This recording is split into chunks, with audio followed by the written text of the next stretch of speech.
Hey guys, this is a variation on a wash and go. First, I started by pre-parting the hair, so that way when I finished rinsing it, because I didn't actually start from scratch, I actually had washed it a few days ago and just put in some leave-in conditioner while I had it braided. So I took it out of the braids, just rinsed it, and then took it out of the sections and decided to work with this front section first. About 2 months ago, I went ahead and cut my bangs. They don't look short, they're more of curtain bangs, but when they shrink, they're definitely short, and that gives me a bunch of different styling options. So I could straighten it and wear it out, or I can put it in a bunch of different styles, which is what I've been doing mostly, either curly or braided, sometimes in twists. And that way I have more versatility for doing things such as the wash and go. So I went ahead and styled this section first. I started off by using this setting foaming lotion from Silk Elements because it dries very quickly and it's great for doing braids and twists.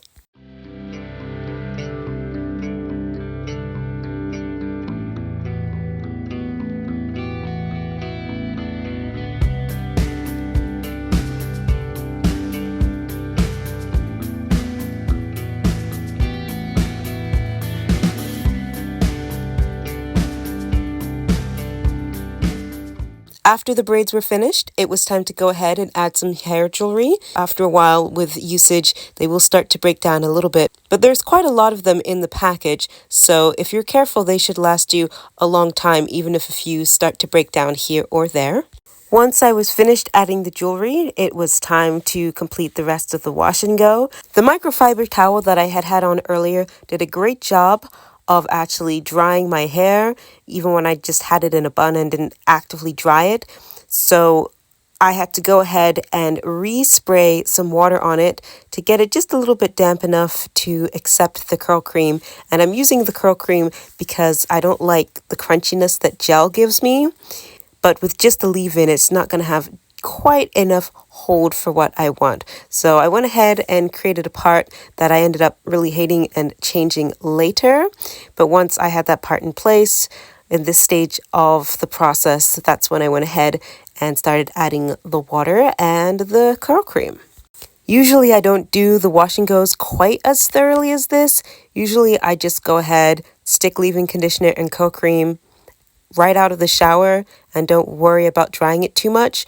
But because it was a colder day and I didn't want to particularly air dry and I was going to use a blow dryer, I figured I would just use a little bit more product to help everything set a little bit better. However, because I didn't want to use too much product, because I've been trying to see how much bang I can get for my buck, I ended up going ahead and really just not shingling per se, but separating out the strands to make sure that each strand family, each curl family had product on it so that I don't have to oversaturate my hair with product, but each strand is still getting covered, so that way I'll get as much coverage as possible.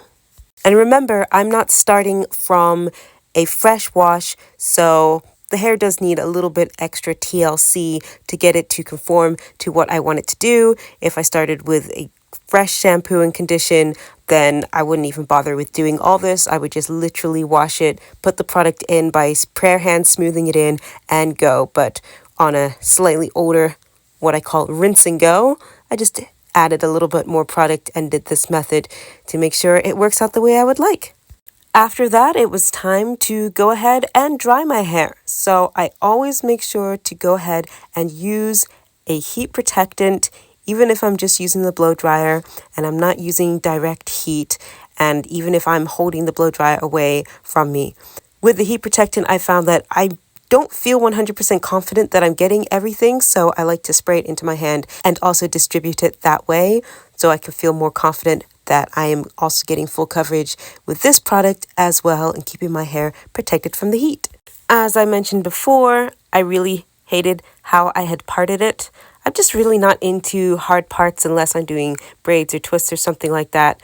So I did go ahead and flip the part over to the other side, and then I was finally happy with my look.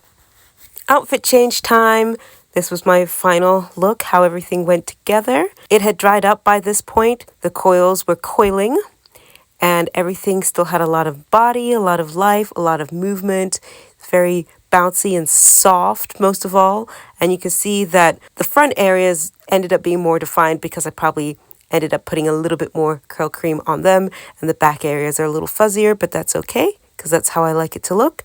And then here as a bonus are some pictures from how my hair looked, first in the sunlight and then when I was wearing my outfit out and about. Thanks for watching!